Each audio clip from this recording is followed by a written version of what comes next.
Bismillahirrahmanirrahim. Assalamualaikum warahmatullahi wabarakatuh.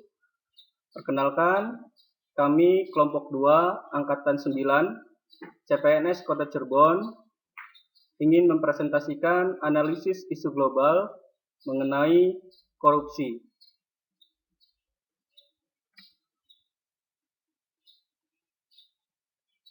Kelompok kami terdiri atas saya sebagai Ketua Kelompok, Sigit Lesmana SPD, selanjutnya Ahmad Mukrobin Eskom, selanjutnya Muhammad Imam SPD, dan selanjutnya Puji Sulaiman ST.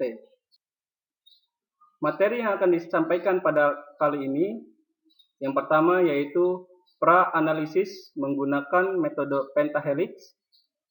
Yang kedua, menapis isu dengan menggunakan metode APKL dan USG. Yang ketiga, analisis isu menggunakan fishbone dan SWOT. Dan yang terakhir adalah rekomendasi. Korupsi. Apa yang dimaksud dengan korupsi? Menurut Undang-Undang Nomor 31 Tahun 1999, korupsi adalah tindakan melawan hukum dengan maksud memperkaya diri sendiri, orang lain, atau korupsi yang berakibat merugikan negara atau perekonomian negara. Penyebab korupsi tentunya banyak sekali, akan tetapi saya di sini akan menjelaskan penyebab teori menurut para ahli setidaknya ada 3. Yang pertama, korupsi terjadi karena adanya faktor kekuasaan dan monopoli yang tidak dibarengi dengan akuntabilitas. Yang kedua, korupsi terjadi jika terdapat kesempatan atau peluang dan niat atau keinginan. Penyebab korupsi yang ketiga yaitu faktor kecurangan, kesempatan, motivasi, dan rasionalis, yaitu metode pentahelix yang akan disampaikan oleh rekan saya, Bapak Muhammad Imam. Ya, terima kasih Bapak Sigit. Di sini saya akan menjelaskan tentang pra-analisis. Apa itu pra-analisis? Pra-analisis adalah identifikasi beberapa isu atau masalah seputar topik dengan menggunakan metode. Ya, metode yang kita gunakan adalah metode pentahelix. Di sini ada 5 poin. Yang pertama adalah pemerintah.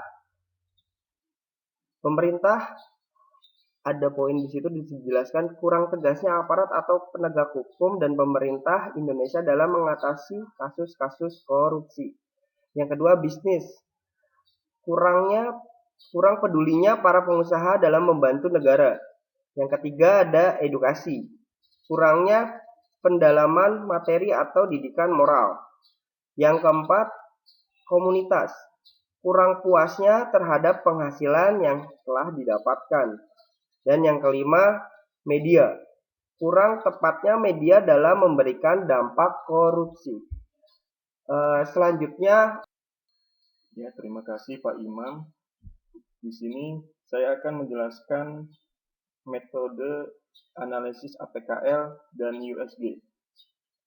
Analisis metode dengan menggunakan APKL yaitu APKL memiliki 4 kriteria penilaian. Yang pertama, aktual, selanjutnya problematik, kehalayakan, dan kelayakan. Berikutnya metode USG. Metode USG yaitu mempertimbangkan tingkat kepentingan, keseriusan, dan perkembangan dengan rentang nilai 1 sampai 5. Di tabel ini ada 5 isu yang telah kami rangkum. Terlihat kasus atau isu nomor 4 dan 5 masuk dalam kriteria APKL ini, yang kemudian akan dianalisis dengan menggunakan metode USG. Dari 2 isu tersebut, isu nomor 4 merupakan isu yang terpilih yang akan kami angkat sebagai isu utama dalam pembahasan kali ini. Setelah menjelaskan tentang metode APKL dan USG, selanjutnya akan dijelaskan metode analisis menggunakan fishbone yang akan dijelaskan oleh rekan saya, yaitu Puji Sulaiman ST. Baik, terima kasih Pak Ahmad. Selanjutnya setelah isu tersebut ditapis, didapatkan isu bansos, kemudian dianalisis menggunakan fishbone diagram dan analisa SWOT. Yang pertama, fishbone diagram. Terdapat 4 akar masalah dari korupsi bansos tersebut. Yang pertama, individu. Dari individunya terdapat masalah bahwa orang-orang yang melakukan korupsi tersebut terlalu serakah dan mementingkan kepentingan pribadi. Kemudian dari faktor lingkungan, adanya kesempatan dan gaya hidup yang konsumtif. Faktor organisasi, yaitu kurang adanya sikap keteladanan dan kurang memadainya sistem akuntabilitas. Dan yang terakhir, aturan. Masalahnya adalah lemahnya pengawasan dan pemanfaatan jabatan. Itu merupakan masalah-masalah dari korupsi dana bansos. Kemudian dianalisis menggunakan SWOT untuk mencari jawabannya. Yang pertama, strength atau kekuatan. Pemerintah memiliki kekuasaan penuh dalam perumusan kebijakan. Yang kedua, lembaga atau instansi yang mengatur tentang penggunaan dana dan tersedianya SDM penyidik untuk mencegah korupsi. Kelemahannya adalah kurangnya koordinasi antara stakeholder terkait penyuluhan tentang dampak korupsi, pengawasan yang kurang oleh instansi atau lembaga terhadap penggunaan dana, dan rendahnya kesadaran akan pentingnya pendidikan moral.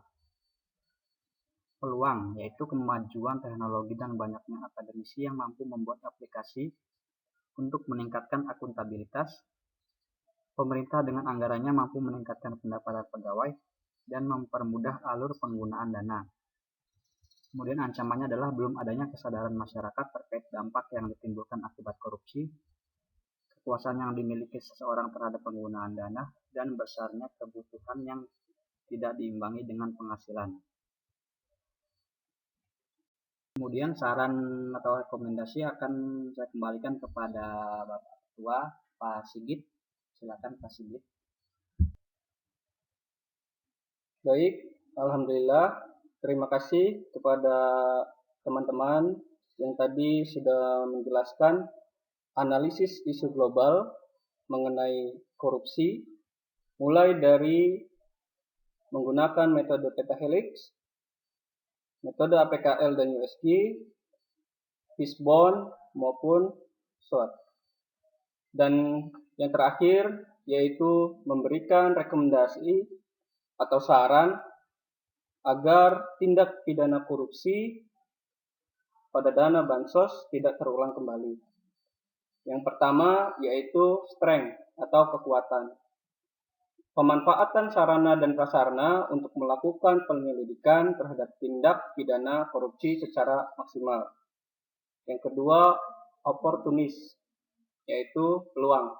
Penggunaan teknologi digital untuk mempermudah aktivitas yang terlihat mencurigakan sehingga dapat meminimalisir kesempatan korupsi. Yang ketiga yaitu weakness atau kelemahan. Meningkatkan hubungan atau relasi terhadap instansi terkait guna mempermudah dan mempercepat penyelidikan tindak korupsi. Yang keempat atau yang terakhir, threat atau ancaman.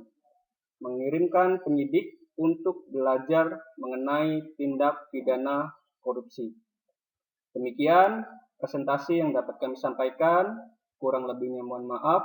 Wabillahi taufiq wal hidayah. Assalamualaikum warahmatullahi wabarakatuh.